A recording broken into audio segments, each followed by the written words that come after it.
السلام عليكم ورحمة الله وبركاته.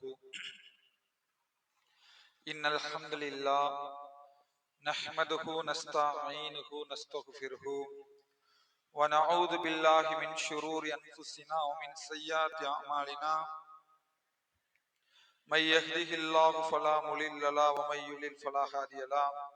وأشهد أن لا إله إلا الله وحده لا شريك له وأشهد أن محمدا عبده ورسوله. أما بعد. يا أيها الناس اتقوا ربكم الذي خلقكم من نفس واحدة وخلق منها زوجها وبث منهما رجالا كثيرا ونساء واتقوا الله الذي تساءلون به والأرحام إن الله كان عليكم رقيبا. يا أيها الذين آمنوا اتقوا الله حق تقاته ولا تموتن إلا وأنتم مسلمون. எல்லா புகழும் புகழ்ச்சியும் அல்லாஹ் ஒருவனுக்கே உரித்தாகட்டுமாக. அல்லாஹுடைய அருளும் கருணையும் நம் உயிரிலும் மேலான நபிகள் நாயகம் ஸல்லல்லாஹு அலைஹி வஸல்லம் அவர்களின் மீதும் அவர்களை அப்படியே பின்பற்றி வாழ்ந்த சத்திய சஹாபாக்கள் மீதும் தாபீன்கள் தபதாபீன்கள் மீதும் குறிப்பாக இங்கு நிலவக்கூடிய நம் அனைவரின் மீதும் என்றென்றும் நின்று நிலவட்டுமாக. பேரன்புக்குரிய எல்லாம் அல்ல அல்லாஹ்வின் நல்லடியார்களே, அல்லாஹ்வுடைய மாபெரும் கிருபையினால் ஒவ்வொரு வாரமும் நம்முடைய கம்பம் மஸ்ஜிதுல் முஸ்லிமின் சார்பாக நடைபெறக்கூடிய இந்த பெண்கள் பயான் நிகழ்ச்சியிலே இன்றைய தினம் நாம் எல்லாம் இங்கே ஒன்று கொள்கிறோம். எப்படி அல்லாஹ் ரப்பல் ஆலமீன் இந்த இடத்தில் நாம் அனைவரையும் ஒன்று கூட்டினானோ, அதே போல நாளை மறுமையிலே அல்லாஹ் தயாரித்திருக்கிற சொர்க்கத்திலே உயர்ந்த சொர்க்கமான ஜன்னத்துல் ஃபிர்தௌஸ் என்ற உயர்ந்த சொர்க்கத்தை நமக்கு தர வேண்டும் என்று பிரார்த்தனை செய்தவனாக எனது இந்த உரையை நான் ஆரம்பம் செய்கிறேன். அன்புள்ள சகோதரிகளே, பொதுவாக இது போன்ற சபைகளை பற்றி நபிகள் நாயகம் ஸல்லல்லாஹு அலைஹி வஸல்லம் அவர்கள் சொல்லும் பொழுது, எந்த இடங்களிலெல்லாம் அல்லாஹ்வை பற்றியும் அவனுடைய தூதர் நபிகள் நாயகம் ஸல்லல்லாஹு அலைஹி வஸல்லம் அவர்களையும் பற்றியும் பேசப்படுகிறதோ, அந்த சபைகளிலே மலக்குமார்கள் அமர்ந்து கொள்வார்கள். அந்த சபைகளில் அமர்ந்து கொள்ளக்கூடிய மக்களுக்காக அல்லாஹ்விடத்திலே கையேந்துவார்கள். அல்லாஹ் அந்த மக்கள் குறித்து கேள்வி எழுப்பும் பொழுது, என்னுடைய அடியார்களை எந்த நிலையில் விட்டு வந்தீர்கள் என்று கேட்கும் பொழுது அவர்கள் சொல்வார்கள், இறைவா, உன்னை பற்றி தான் அவர்கள் பேசிக் கொண்டிருந்தார்கள். அவர்களுக்கு என்ன வேண்டுமாம்? உன்னுடைய சுவனத்தின் மீது ஆசை வைத்து வந்து அங்கே அமர்ந்தார்கள். உடனே அல்லாஹ் கேட்பானாம், அந்த சொர்க்கத்தை பார்த்திருக்கிறார்களா? இல்லை அல்லாஹ், நீ படைத்த அந்த சுவனத்தை இதுவரை அவர்கள் பார்த்ததில்லை. அந்த சொர்க்கத்தை பார்க்காமலே அவர்கள் நம்புகிறார்களா? கட்டாயமாக அந்த சுவனத்தை அவர்களுக்கு கொடுப்பேன் என்று அல்லாஹ் சொல்லுவானா. வேறு என்ன அந்த மக்களுக்கு வேண்டுமா? இறைவா, நீ படைத்த அந்த நரகத்திலிருந்து பாதுகாப்பு தேடி அங்கே அமர்ந்திருக்கிறார்கள். அந்த நரகத்தையாவது பார்த்திருக்கிறார்களா? இல்லை அல்லாஹ், நீ படைத்த அந்த நரகத்தை அவர்கள் பார்த்ததில்லை என்று சொல்லும் பொழுது அல்லாஹ் சொல்லுவானாம், அந்த நரகத்திலிருந்து கட்டாயமாக அவர்களை நான் பாதுகாப்பேன் என்று சொல்லுவானாம். உடனே மலக்குகள் கேட்பார்களாம், இறைவா, அந்த பாதை வழியாக ஒரு மனிதர் நடந்து சென்றார். அந்த சபையில் எந்த நோக்கமும் இல்லாமல் அந்த சபையிலே வந்து அமர்ந்து கொண்டார். அவரை பற்றி அவருடைய நன்மைகளை நாங்கள் எப்படி எழுத என்று கேட்கும் பொழுது அல்லாஹ் சொல்லுவானா, அந்த மனிதருடைய எல்லா பாவங்களையும் மன்னித்து விட்டதாக எழுதிவிடுங்கள் என்று அல்லாஹ் சொல்லுவதாக நபிகள் நாயகம் ஸல்லல்லாஹு அலைஹி வஸல்லம் அவர்கள் சொல்லுகிறார்கள். எனவே அன்புள்ள சகோதரிகளே, நாம் அமர்ந்திருக்கிற, நாம் கேட்டுக்கொண்டிருக்கிற இந்த சபை என்பது சாதாரண சபை அல்ல. உலகத்தில் இந்த நேரத்தில் எத்தனையோ கோடிக்கணக்கான மனிதர்கள் எத்தனையோ கோடிக்கணக்கான உலக வேலைகளிலே ஈடுபட்டிருக்கிறார்கள். அவர்களை எல்லாம் விட அல்லாஹ்வுடைய வசனங்களை கேட்கிற நபிகள் நாயகம் ஸல்லல்லாஹு அலைஹி வஸல்லம் அவர்களுடைய பொன்மொழிகளை கேட்கிற வாய்ப்பு இருக்கிறது. இங்கே வந்து அமர்ந்திருக்கிறவர்களுக்கு அல்லாஹ் சொர்க்கத்தை வாக்களிக்கிறார். இங்கே வந்து அமர்ந்திருக்கிறவர்களுக்கு அல்லாஹ் நரகத்திலிருந்து பாதுகாப்பு தருவதாக சொல்லுகிறார். இங்கே வந்து அமர்ந்திருந்தவர்களுக்கு அவர்களுடைய எல்லா பாவங்களையும் மன்னிக்கப்படுவதாக அல்லாஹ் சொன்னதாக நபிகள் நாயகம் ஸல்லல்லாஹு அலைஹி வஸல்லம் அவர்கள் சொன்னார்கள். எனவே நாம் வந்து அமர்ந்திருக்கக்கூடிய சபை, நாம் முதலிலே என்ன சிந்திக்க கடமைப்பட்டிருக்கிறோம் என்று சொன்னால், இது சுவனத்தை வாங்கி தருகிற ஒரு சபை, இது நரகத்திலிருந்து நம்மை காப்பாற்றக்கூடிய ஒரு சபை, இது நாம் உலகத்தில் செய்த எல்லா பாவங்களையும் மன்னிக்க கூடிய ஒரு சபை என்பதை நம்முடைய உள்ளத்திலே திரும்ப திரும்ப நாம் சொல்லிக்கொண்டே இருக்க வேண்டும்.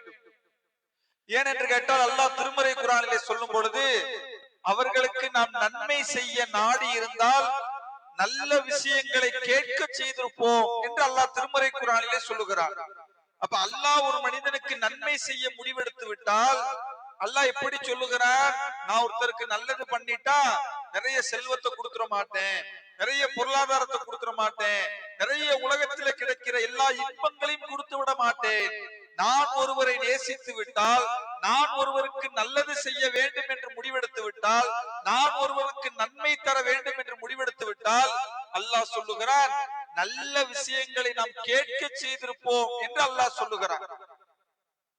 எனவே அன்புள்ள சகோதரர்களே, இங்கே வந்து குழுமி இருக்கிற நம் அனைவரின் மீதும் அல்லாஹ் அருள் செய்திருக்கிறான் என்பதை புரிய வேண்டும். ஏன்னா அல்லாஹ் அருள் செய்ய முடிவெடுத்து விட்டால் குர்ஆனுடைய வசனங்களை, நபிகள் நாயகம் ஸல்லல்லாஹு அலைஹி வஸல்லம் அவர்களுடைய பொன்மொழிகளை கேட்க செய்திருக்கிறான் என்று அல்லாஹ் திருமறை குர்ஆனிலே சொல்லி காட்டுகிறான்.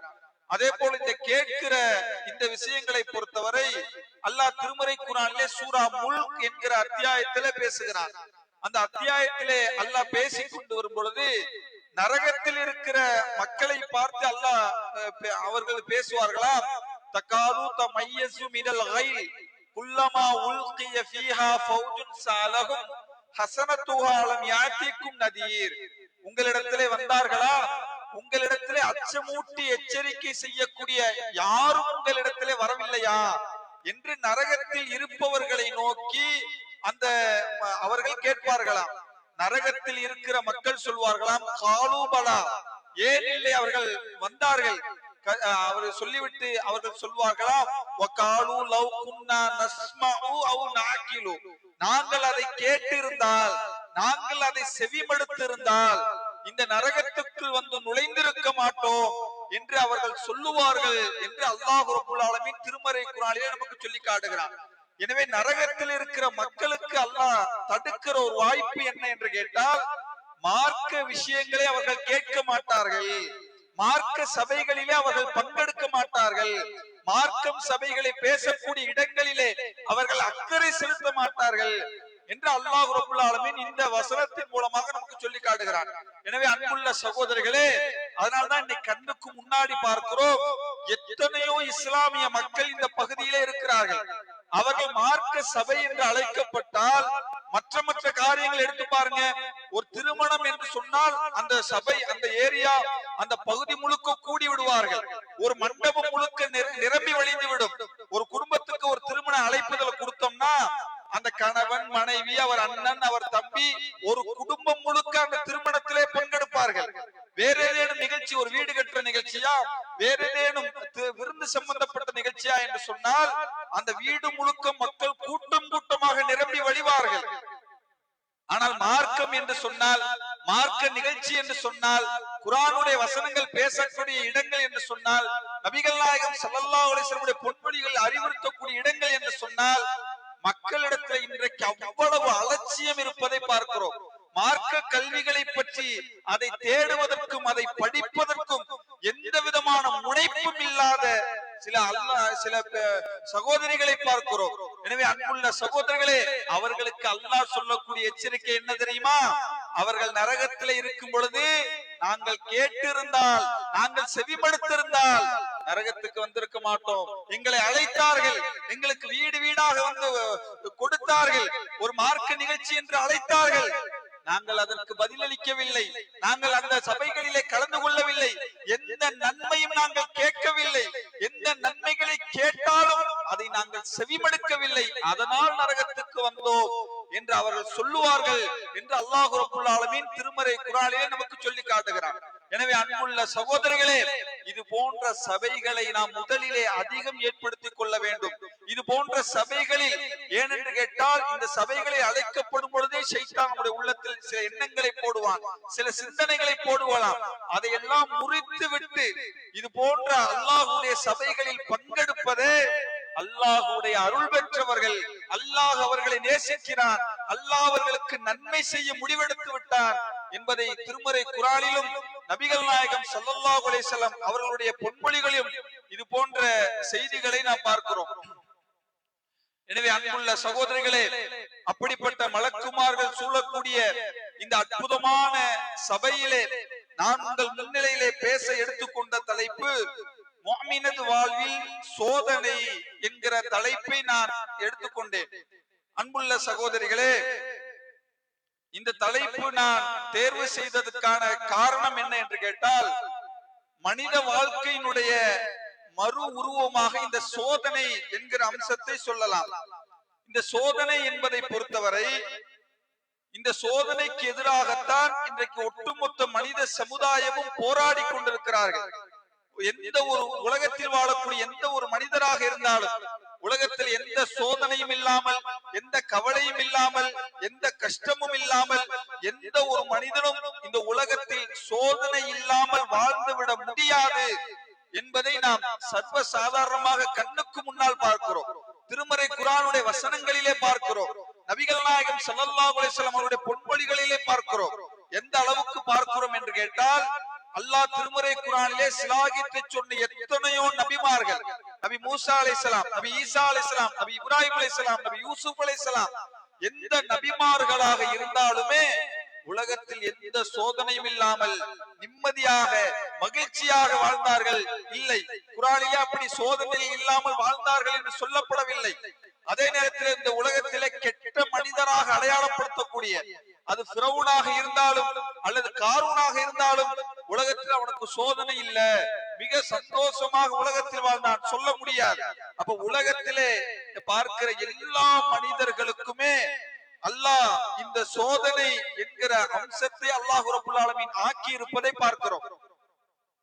இந்த சோதனை என்கிற இந்த செயலை பொறுத்தவரை அல்லாஹ் ரப்பல் ஆலமீன் அவனுடைய சுன்னாவாக அல்லாஹ் ரப்பல் ஆலமீன் மனிதர்களுக்கு அல்லாஹ் ரப்பல் ஆலமீன் ஆக்கி இருக்கிறான். எந்த அளவுக்கு அல்லாஹ் ஆக்கி இருக்கிறான் என்று கேட்டால், ஒட்டுமொத்த வாழ்க்கையுமே சோதனை. அப்படித்தான் அல்லாஹ் திருமறை குர்ஆனிலே சொல்லி காட்டுகிறான். அல்லாஹ் திருமறை குர்ஆனிலே சூரா முல்கிலே சொல்லும் பொழுது, அல்லதி ஹலக்கல் மௌத்த வல் ஹயாத்த லியப்லுவக்கும் அய்யுக்கும் அஹ்ஸனு அமலா. அல்லாஹ் உங்களிடையே வாழ்க்கையும் மரணத்தையும் ஏற்படுத்தி இருப்பது உங்களில் செயலால் அழகானவர்கள் யார் என்பதை சோதிப்பதற்காக என்று அல்லாஹ் ரப்பல் ஆலமீன் திருமறை குர்ஆனிலே நமக்கு சொல்லி காட்டுகிறார். எனவே அன்புள்ள சகோதரிகளே, நம்முடைய ஒட்டுமொத்த வாழ்க்கையும் நமக்கான சோதனை, நமக்கான பரீட்சை கூடம். இந்த உலகத்தில் மனிதராக வந்திருக்கிற நாம் எந்த அந்தஸ்தை அடைந்தாலும், எந்த பதவியை அடைந்தாலும், எந்த பொருளாதாரத்தை அடைந்தாலும், எந்த குடும்ப உறவை அடைந்தாலும், எந்த ஆரோக்கியத்தை அடைந்தாலும், எந்த நோயை அடைந்தாலும், எந்த சூழலை அடைந்தாலும், எந்த நண்பர்களை அடைந்தாலும், அனைத்தும் இந்த உலக வாழ்க்கையிலே உங்களுக்கு சோதனை. அந்த சோதனையிலே நீங்கள் எப்படி நடந்து கொள்கிறீர்கள், உங்கள் பொருளாதாரத்திலே எப்படி நடந்து கொள்கிறீர்கள், உங்கள் ஆரோக்கியத்திலே எப்படி நடந்து கொள்கிறீர்கள், உங்கள் கணவனிடத்திலே எப்படி நடந்து கொள்கிறீர்கள், உங்கள் குடும்பத்திடத்திலே எப்படி நடந்து கொள்கிறீர்கள், உங்கள் நண்பரிடத்திலே எப்படி நடந்து கொள்கிறீர்கள், உங்கள் அண்டை வீட்டுக்காரிடத்திலே எப்படி நடந்து கொள்கிறீர்கள், சக முஸ்லிம் இடத்திலே எப்படி நடந்து கொள்கிறீர்கள், சக முஸ்லிம் அல்லாத மக்களிடத்திலே எப்படி நடந்து கொள்கிறீர்கள் என்பதை சோதிப்பதற்காக அல்லாஹ் இந்த உலக வாழ்க்கையை உங்களுக்கு ஆக்கியிருப்பதாக அல்லாஹ் ரப்பல் ஆலமீன் திருமறை குர்ஆனிலே சொல்லி இருப்பதை பார்க்கிறோம். எனவே அன்புள்ள சகோதரர்களே, இந்த உலக வாழ்க்கை என்பது நமக்கான சோதனை கூடம். இந்த உலக வாழ்க்கையை நாமெல்லாம் அனுபவிப்பதற்காக வரவில்லை. உலகத்தில் கிடைக்கிற எல்லா இன்பங்களையும் அனுபவித்து ஏதோ வீணான ஒன்று, ஏதோ அனைத்தையும் அடைந்து நிம்மதியாக சந்தோஷமாக இருந்து மரணிப்பதற்காக வரவில்லை. அல்லாஹ் இந்த உலக வாழ்க்கையை பற்றி சொல்லும் பொழுது, அறிந்து கொள்ளுங்கள், இந்த உலக வாழ்க்கை வீணும் விளையாட்டுமே அன்றி வேறில்லை என்று அல்லாஹ் சொல்லுகிறார். சிந்திச்சு பாருங்க, இதை சொன்னது யார்? நம்மை போன்ற சக மனிதனாக உலகத்தில் வாழ்ந்த மனிதர் சொல்லவில்லை, பெரிய மகான் சொல்லவில்லை. இந்த உலகத்தை படைத்திருக்கிற, அந்த சராசரத்தை படைத்திருக்கிற, கண்ணுக்கு தெரியாத எத்தனையோ ஜீவராசிகளை படைத்திருக்கிற இந்த அண்ட சராசரத்தை, ஒவ்வொரு கோளையும் அண்ட சராசரத்திலே மிதக்க விட்டிருக்கிற, நம்மை எல்லாம் படைத்து பரிபாலிக்கிற அந்த ரப்புல் ஆலமீன் சொல்லுகிறான், இந்த உலக வாழ்க்கை வீணும் விளையாட்டுமே அன்றி வேறில்லை. சிந்தித்து பாருங்கள் அன்புள்ள சகோதரர்களே, இப்படியான உலகத்திலே வாழுகிற நாம், நமக்கு வரக்கூடிய சோதனைகளை நாம் எப்படி எடுத்துக்கொள்ள வேண்டும் என்று திருமறை குர்ஆனிலே நிறைய வரலாறுகளை பேசுகிறார். நபிகள் நாயகம் ஸல்லல்லாஹு அலைஹி வஸல்லம் அவர்கள் நிறைய பொன்மொழிகளை சொல்லுகிறார்கள். இந்த உலகத்திலே அல்லாஹ் உங்களுக்கு சோதனை வைத்திருப்பது அவனுடைய சுன்னாக்களிலே ஒன்று. அல்லாஹ் ஒரு அடியானை தேர்ந்தெடுப்பதாக இருந்தால் அவனை சோதனையின் மூலமாக தேர்ந்தெடுக்கிறான், அவனை கஷ்டத்தின் மூலமாக தேர்ந்தெடுக்கிறான். அந்த சோதனைகளையும் அந்த இழப்புகளையும் கொடுத்து அந்த இழப்பிலே அவன் எப்படி நடந்து கொள்கிறான், அந்த சோதனையிலே அவன் எப்படி நடந்து கொள்கிறான் என்பதை அல்லாஹ் சோதித்து உங்களை தேர்ந்தெடுக்கிறான் என்று அல்லாஹ் சொல்லுகிறான். அல்லாஹ் திருமறை குர்ஆனிலே சொல்லும் பொழுது, ஓரளவு அச்சத்தாலும் பசியாலும் உயிர்கள் மற்றும் பலன்களை சேதப்படுத்தியும் உங்களை நாம் சோதிப்போம் சொல்லிட்டு அல்லாஹ் சொல்லுகிறான், நபியே நீங்கள் சொல்லுங்கள், இப்படி எல்லாம் நான் அந்த மனிதர்களுக்கு சோதனையை கொடுக்கும் பொழுது, அவரிடத்திலே பொருளாதாரத்தை எடுக்கும் பொழுது, அவர்களை நஷ்டத்தை உண்டாக்கும் பொழுது, அவர்களுக்கு நோயை கொடுக்கும் பொழுது, அவர்கள் சொந்த பந்தங்களுக்கு மரணத்தை கொடுக்கும் பொழுது, யார் அதிலே பொறுமையாக இருக்கிறார்களோ, யார் அதை தாங்கிக் கொள்கிறார்களோ, யார் அதிலே அல்லாஹ் எனக்கு நன்மையை தருகிறான் என்று எடுத்துக் கொள்கிறார்களோ, ஓ பஷீரி சாபிரின், அந்த பொறுமையாளர்களுக்கு நபியே நீங்கள் சொல்லுங்கள், அவர்களுக்கு நல்ல செய்தி சொல்லுங்கள், அவர்களுக்கு சொர்க்கம் இருக்கிறது என்று சொல்லுங்கள், அந்த சொர்க்கத்திலே அவர்கள் என்றென்றும் நிரந்தரமாக இருப்பார்கள் என்று சொல்லுங்கள். அன்புள்ள சகோதரர்களே, சோதனை அல்லாஹ் எல்லா சோதனைகளையும் பட்டியல் போடுகிறான். இன்றைக்கு உலகத்தில் நமக்கு வருகிற ஒவ்வொரு சோதனைகளாக நீங்கள் சுய பரிசோதனை செய்து வாருங்கள்.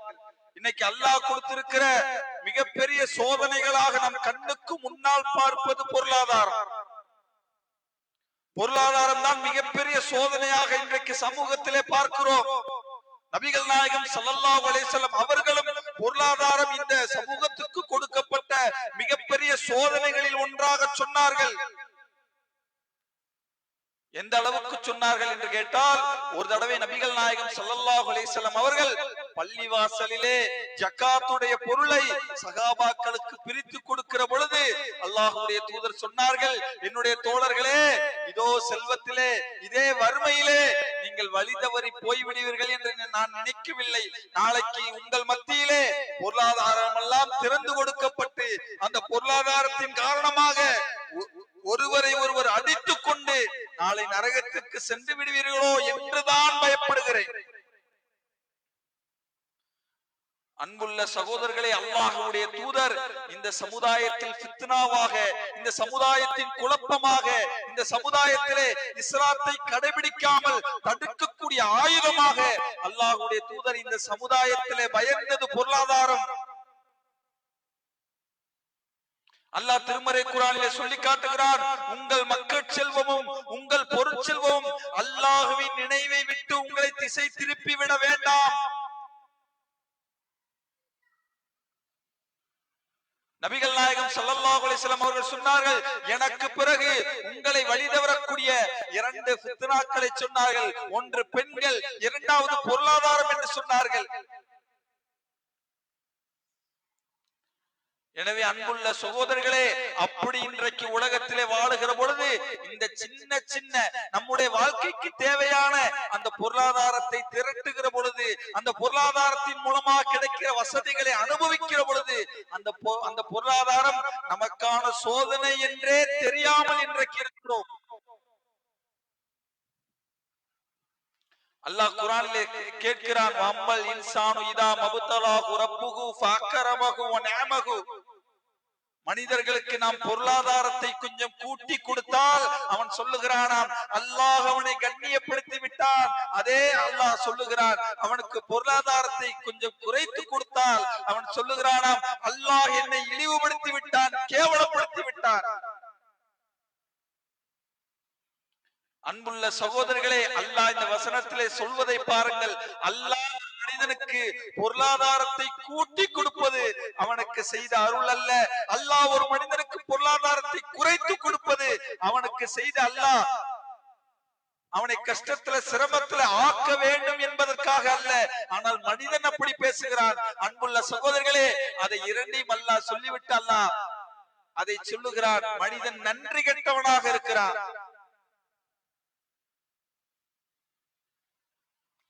நீங்க இந்த உலகத்தை விரும்புறீங்க, மறுமையை மறந்து விடுகிறீர்கள்.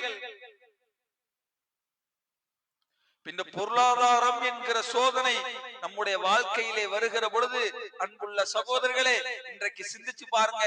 அந்த பொருளாதாரத்தை நினைத்து ஏங்குபவர்கள், அந்த பொருளாதாரத்துக்காக கவலைப்படுபவர்கள், அந்த பொருளாதாரத்தை எப்படியாவது அடைய வேண்டும் என்பதற்காக அல்லாஹ்வை மறப்பவர்கள் எத்தனை பேரை கண்ணுக்கு முன்னால் பார்க்கிறோம்.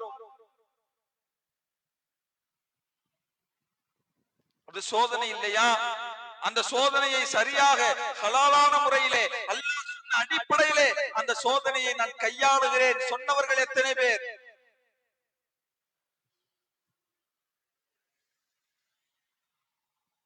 அதே போல அல்லாஹ்வுடைய தூதர் அடுத்து சோதனையை சொன்னார்கள். முதலிலே பொருளாதாரம் என்கிற சோதனை, இரண்டாவதாக அல்லாஹ்வுடைய தூதர் சொன்னார்கள் நோய்.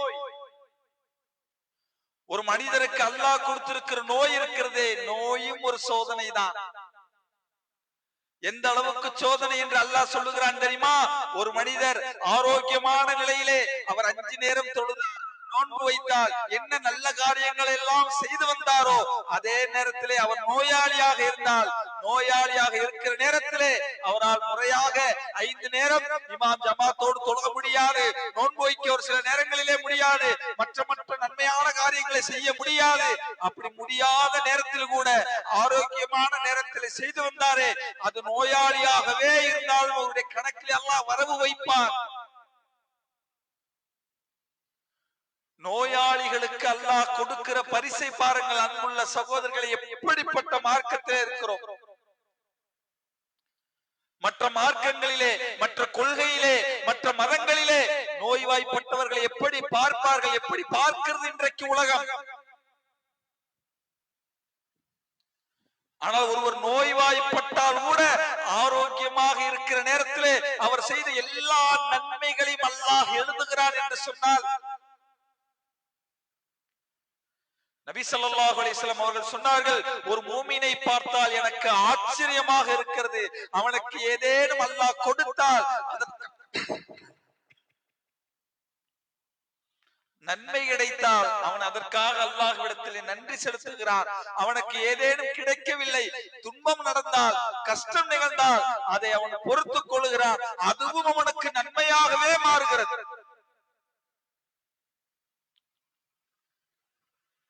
ரெண்டுமே முஸ்லிமுக்கு நன்மை. நபிகள் நாயகம் இன்னைக்கு நோய் என்று சொன்னால், ஒரு சின்ன நோயை அல்லாஹ் கொடுத்து விட்டால் உடனே தொழுகை விட்டுரும், அல்லாஹ்வுடைய நினைவை விட்டு விடுகிறோம்.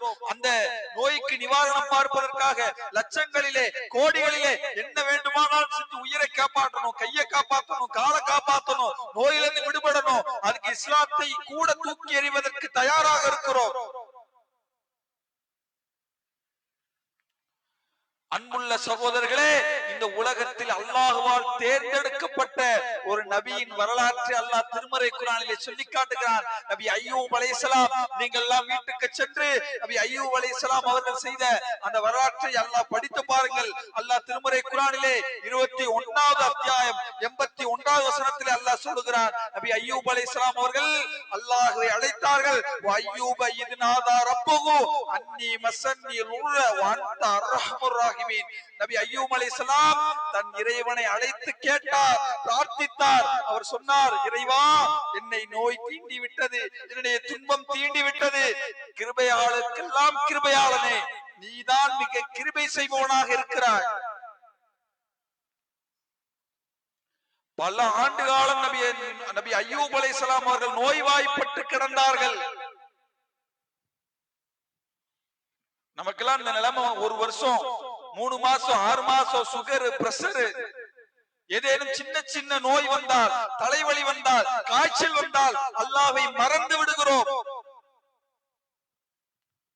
இன்னும் சொல்ல போனால் இப்படி பேசக்கூடிய மக்களும் சில பேர் இருக்கிறார்கள். ஒரு நோய், ஒரு கவலை, ஒரு கஷ்டம் அல்லது ஏதேனும் நிரந்தரமான நோய் வந்து விட்டார் என்று சொன்னால், நான் நிறைய தொழுகிறேன், நோன்பு வைக்கிறேன், அல்லாஹ் எனக்குத்தான் இந்த நோயை கொடுக்கணுமா, இப்படியான சிரமத்தை நான் தான் படணுமா, எனக்கு எதிர இருக்கிற வீட்டுல அவன் அநியாயம் பண்றான், அவன் இல்லாத வேலைகளை எல்லாம் செய்கிறான், அவன் அந்த உலகத்திலே அவன் சந்தோஷமாக இருக்கிறான், நிம்மதியாக இருக்கிறான், மனைவி மக்களோடு இருக்கிறான், பெரிய வீட்டை வைத்திருக்கிறான், நிறைய லட்சங்களுக்கு கோடிகளுக்கு அதிபதியாக இருக்கிறான். அல்லாஹ் உன்கிட்ட என்ன கேட்டேன், ஆரோக்கியம் எனக்கு இல்லையே.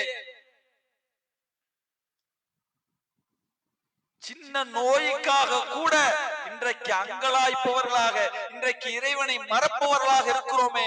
அன்புள்ள சகோதரர்களே, நபி அய்யூப் அலைஹிஸ்ஸலாம் அவர்கள் நீண்ட காலம் நோயிலே படுக்கையிலே கிடந்தார்கள். அந்த நேரத்திலும் அவர்கள் மனம் தளராமல் அல்லாஹ்விடத்தில் கேட்ட அந்த துஆவை அல்லாஹ் திருமறை குர்ஆனிலே பதிவு செய்கிறார். அவர்கள் கேட்டார்கள், என்னை நோய் தீண்டி விட்டது இறைவா, நீ கிருபை உள்ளவன், நீ ராஹிமீன்.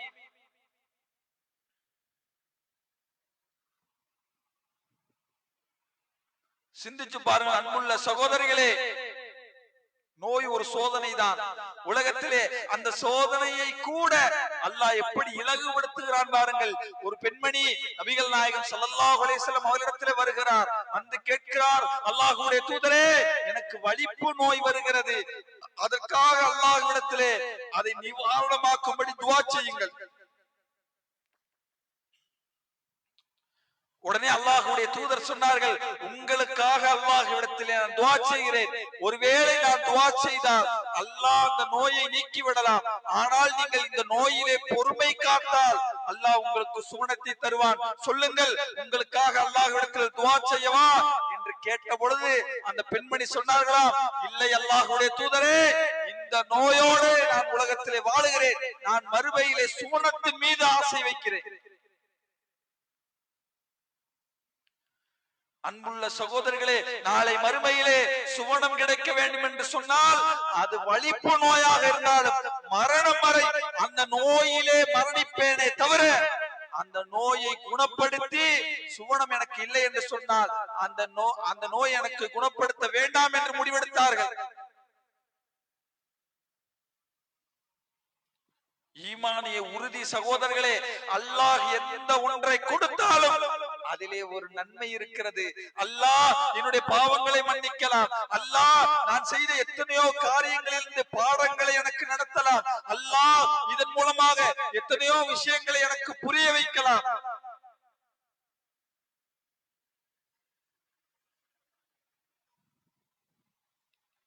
நோயிலே போதனை, குடும்பத்திலே சோதனை, குடும்பத்தில் ஒரு சின்ன சின்ன சோதனைகளை வந்தால் கூட மனம் தளறி துக்கம் தாங்காமல் தொழுகையை விட்டுட்டு போற வருகிற மக்களே புலம்பி தள்ளுகிறோம். நபி யூசுப் அலைஹிஸ்ஸலாம், அன்புள்ள சகோதரிகளே, நபி யூசுப் அலைஹிஸ்ஸலாமுடைய வரலாற்றை படித்து பாருங்கள். குடும்பத்திலே உங்களுக்கு சோதனையா, நபி யூசுப் அலைஹிஸ்ஸலாம் அவருடைய வரலாற்றிலே உங்களுக்கு விடை இருக்கிறது. உங்களுக்கு எப்படிப்பட்ட சோதனைகளாக இருந்தாலும் நபி யூசுப் அலைஹிஸ்ஸலாமுடைய வரலாற்றை படித்து பாருங்கள். எந்த அளவுக்கு நபி யூசுப் அலைஹிஸ்ஸலாம் அவர்கள் தன் சொந்த சகோதரர்களால் ஒரு பாலங்கிணற்றிலே தள்ளப்படுகிறார்கள். கூட பிறந்த அண்ணன் தம்பி யூசுஃபை எங்களோடு அழைத்து செல்லுகிறோம் என்று அழைத்து சென்று ஒரு பாலங்கிணற்றிலே தள்ளப்பட்டார்கள். அன்புள்ள சகோதரர்களே, அந்த சகோதரர்கள் நபி யாக்கூப் அலைஹிஸ்ஸலாம் அவருடைய தந்தையிடத்திலே வந்து சொன்ன பொழுது தந்தை சொன்ன வார்த்தை அல்லாஹ் திருமறை குர்ஆனிலே சொல்லி காட்டுகிறான். அவர்கள் அவரை கிணற்றிலே தள்ளிவிட்டு தந்தையிடத்திலே சொன்னார்கள், அவர் ஓனாய் கடித்து தின்று விட்டது என்று சொன்ன பொழுது யாக்கூப் அலைஹிஸ்ஸலாம் அவர்கள் சொன்னார்களாம், உங்கள் விஷயத்திலே ஷைத்தான் ஏதோ ஒரு விஷயத்தை உங்களுக்கு அழகாக காட்டியிருக்கிறார். உங்களிடத்திலே நான் அல்லாஹ்விடத்திலே அழகிய பொறுமையை மேற்கொள்கிறேன். அல்லாஹ்விடத்திலே அழகிய பொறுமை, சாதாரண பொறுமை அல்ல. எப்படிப்பட்ட பொறுமை? நபி யூசுப் அலைஹிஸ்ஸலாம் அவர்கள் சிறிய வயது, யாக்கூப் அலைஹிஸ்ஸலாம் நபி யூசுப் அலைஹிஸ்ஸலாம் அவர்கள் மீது அளவு கடந்த அன்பு வைத்திருந்தார்கள். ஒரு 6 வயசுல, 7 வயசுல, 8 வயசுல பாசமும் நேசமும் அள்ளி தூக்கி கொஞ்சி உறவாடி அவர் மீது இருக்கிற எல்லா அன்பும் வைத்திருந்த ஒரு மகனை ஓனாய் கடித்து தின்று விட்டது என்று அப்பட்டமாக பொய் சொல்லுகிறார்கள் என்று தெரிந்தும் அல்லாஹ்விடத்திலே பொறுமையாக இருக்கிறேன், அல்லாஹ் கண்டிப்பாக இதற்கான தீர்வை கொடுப்பான் என்று நினைத்தார்களே. சகோதரர்களை, எத்தனை ஒரு வருடம் அல்ல, ஒரு பிள்ளை போய் மரணிச்சிருச்சுன்னா கூட அது ஒரு கணக்கு. ஆனால் ஒரு பிள்ளை அழைத்து சென்றவர்கள் அந்த பிள்ளைக்கு என்ன ஆனதோ 1 வருஷம், 2 வருஷம், 5 வருஷம், 10 வருஷம், பல்லாண்டு காலம் அந்த யூசுப் அலைஹிஸ்ஸலாமை நினைத்து நினைத்து நினைத்து நினைத்து ஒரு கட்டத்திலே துக்கம் தாங்க முடியாமல் அவர்கள் கண்கள் எல்லாம் பூத்து அழுது அவர்கள் சகோதரர்கள் கேட்டார்கள், எங்கள் தந்தையே, நீண்ட காலத்துக்கு பிறகு கேட்டார்கள், யூசுஃபை நினைத்து உங்களையே நீங்கள் அழைத்துக் கொள்வீர்கள் போலும். அத்தனை ஆண்டு காலம் தன் மகனை நபி யூசுப் அலைஹிஸ்ஸலாம் அவர்களை யாக்கூப் அலைஹிஸ்ஸலாம் அவர்கள் பிரிந்தார்கள். சோதனை எப்படிப்பட்ட சாதாரண சோதனை அல்ல சகோதரிகளே. குடும்பத்திலே இன்றைக்கு எத்தனையோ பிரச்சனைகள், மகள் மூலமாக, மகன் மூலமாக, திருமணத்தின் விவாகரத்தின் மூலமாக, பிள்ளைகளின் மூலமாக எத்தனையோ பிரச்சனைகள் இருக்கட்டும். பிள்ளைக்கு திருமணம் பண்றோம், 1 வருஷம் 2 வருஷம் நல்ல திருமணமான சூழல், திடீரென்று கணவன் மனைவிக்கு இடையிலே பிரச்சனை, விவாகரத்து, தலாக், பிள்ளையை நம்ம கூட்டு வந்துட்டோம், துக்கம் எப்படி அடைச்சு தாங்க முடியாம சோதனை. குடும்பத்துல பிள்ளைய ஆசையாக வளர்க்கிறோம், நல்லா படிக்க வைக்கிறோம், இன்னொரு பெண்ணை திருமணம் பண்ணிட்டு போயிட்டா, தாய் தகப்பனை விட்டுட்டா, சோதனை எவ்வளவு பெரிய தாங்க முடியாத சோதனை. மனைவி சரியில்லை, கணவன் சரியில்லை, பிள்ளை சரியில்லை, சோதனை, குடும்பத்திலே சோதனை.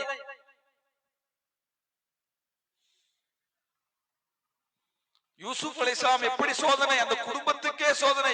யூசுப் அலைஹிஸ்ஸலாம் பாலுங்கிணற்றிலே தள்ளப்பட்டு நீண்ட காலம் சிறைச்சாலையில் இருந்து இறுதியாக ஒரு நாட்டினுடைய மன்னராகி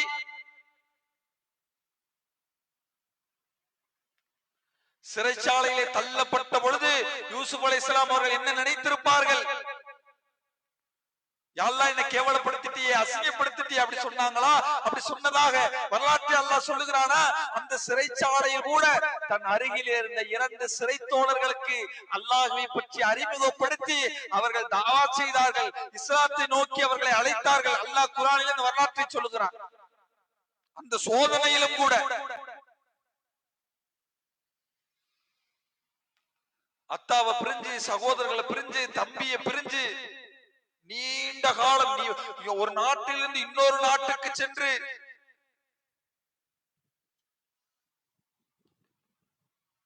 எனவே அன்புள்ள சகோதர சகோதரிகளே, உங்கள் வாழ்க்கையிலே நீங்கள் சந்திக்கிற எந்த சோதனைகளாக இருந்தாலும், உங்க பிள்ளை சரியில்லை, கணவன் சரியில்லை, மனைவி சரியில்லை, அல்லது உங்கள் சுற்றி இருக்கக்கூடிய அண்டை வீட்டுக்காரர் சரியில்லை, பொருளாதாரம் சரியில்லை, ஆரோக்கியம் இல்ல, பொருளாதாரம் இல்ல, எந்த சோதனைகளை ஆக இருந்தாலும் அல்லாஹ் உங்களுக்கு சொல்லக்கூடிய ஒரே செய்தி என்ன தெரியுமா?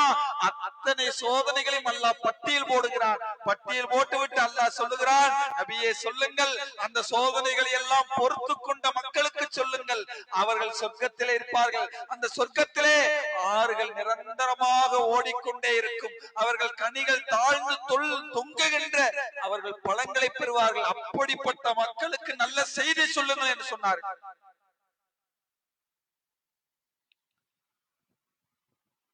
நபிகள் நாயகம் ஸல்லல்லாஹு அலைஹி வஸல்லம் அவர்கள் வாழ்க்கையில் எத்தனை சோதனைகள்.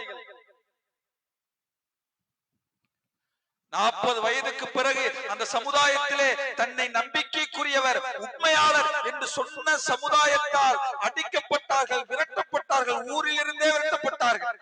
உண்மை என்று சொல்லப்பட்டவர்கள்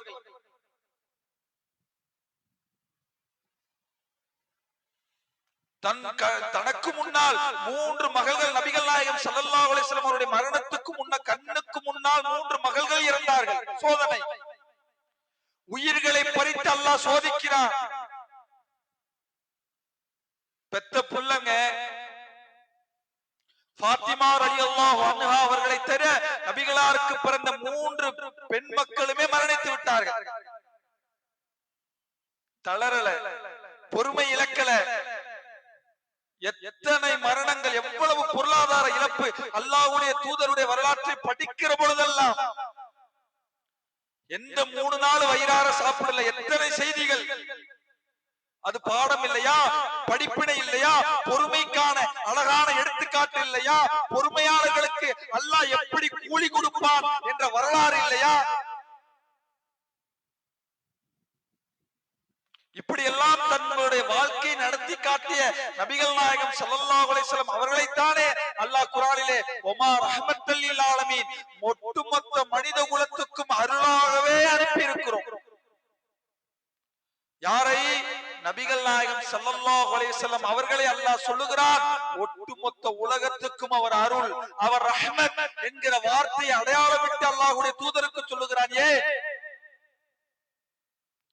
அவர்கள் வாழ்க்கையிலே, அவர்கள் வாழ்ந்த வாழ்க்கையில் அவர்கள் காட்டிய பொறுமை, சமூக மக்களிடத்திலே அவர்கள் காட்டிய பொறுமை, எதிரிகளிடத்திலே அவர்கள் காட்டிய பொறுமை, குடும்பத்தார்களிடத்திலே அவர்கள் காட்டிய பொறுமை,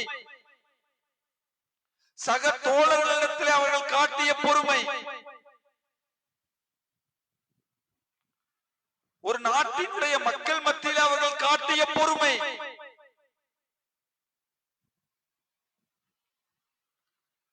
அதனால்தான் அல்லாஹ் திருமறை குர்ஆனிலே அவர்கள் உதவி கேட்கிற பொழுதெல்லாம் எப்படி கேட்பார்கள், எதை வைத்து கேட்பார்கள் என்று சொல்லும் பொழுது அல்லாஹ் குர்ஆனிலே சொல்லி காட்டுகிறார், அவர்கள் பொறுமையின் மூலமும் தொழுகையின் மூலமும் அல்லாஹ்விடத்திலே உதவி தேடுவார்கள். ஒரு சோதனை வந்துச்சுன்னா அங்கலாய்ச்சி அடிச்சு தப்பி ஹராம் ஹலால் என்று எதையும் பேணாமல் கடைசியா எந்த வழியும் இல்லையே, அல்லாஹ்விடத்திலே அப்படி கேட்க மாட்டாங்க. எந்த சோதனை வந்தாலும், நோய் வந்தாலும், இழப்புகள் வந்தாலும், கஷ்டங்கள் வந்தாலும், கஷ்டத்திலே, இழப்பிலே, துன்பத்திலே அதை பொறுத்து கொண்டு அதற்கு அல்லாஹ் கூலி கொடுப்பார், அதற்கு அல்லாஹ் நன்மை தருவார். இந்த இழப்பிலே, இந்த நஷ்டத்திலே, இந்த மரணத்திலே அல்லாஹ் ஒரு நன்மையை கொடுப்பார். அப்போது அவர்கள் உதவி கேட்பார்கள், அந்த பொறுமையிலே அவர்கள் கேட்பார்கள்.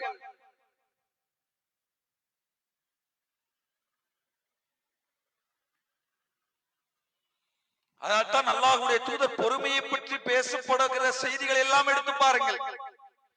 நபிகள் நாயகம் ஸல்லல்லாஹு அலைஹி வஸல்லம் அவர்கள் சொன்னார்கள், யார் இந்த உலகத்திலே சுயமரியாதையோடு வாழ விரும்புகிறாரோ அவருக்கு அல்லாஹ் சுயமரியாதையை தருவார். யார் பிறரிடத்திலே கையேந்தித்தான் வாழ வேண்டும் என்று விரும்புகிறாரோ அவரை அல்லாஹ் அடுத்தவரிடத்திலே கையேந்த வைப்பான். யார் இந்த உலகத்திலே பொறுமையாக இருக்க வேண்டும் என்று விரும்புகிறாரோ அவருக்கு அல்லாஹ் சகிப்புத்தன்மையை கொடுப்பான். சொல்லிவிட்டு அல்லாஹ்வுடைய தூதர் சொன்னார்கள், பொறுமையை தவிர வேறு எந்த ஒரு அருள்கொடையும் அல்லாஹ் ஒரு மனிதனுக்கு விசாலப்படுத்துவதில்லை. பொறுமைதான் இந்த மனிதர்களுக்கு கொடுக்கப்பட்ட அருளிலே மிகச் சிறந்த அருள் என்று சொன்னார்கள்.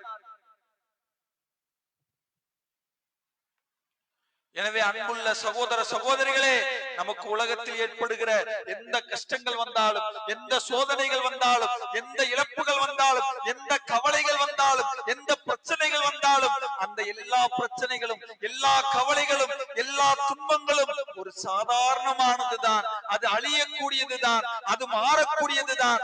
அந்த சோதனைகளுக்கும் அந்த இழப்புகளுக்கும் அல்லாஹ்வுடைய தூதர் எத்தனையோ கூலிகளை சொன்னார்கள், எத்தனையோ நன்மைகளை சொன்னார்கள். அதனால் தான் அல்லாஹ் எத்தனையோ நபிமார்களின் வரலாற்றை சொல்லி அவங்க பொறுத்தாங்க, அவங்களுக்கு ஏற்படக்கூடிய இழப்பை பொறுத்தாங்க, கஷ்டத்தை பொறுத்தாங்க, அடிய வாங்கினாங்க, எத்தனையோ இழப்புகளை சந்திச்சாங்க. அதனால கண்ணியப்படுத்தினோம், அதனால் உயர்த்தினோம், அதனால் அவர்கள் சொர்க்கவாசி என்று சொல்லப்பட்டார்கள்.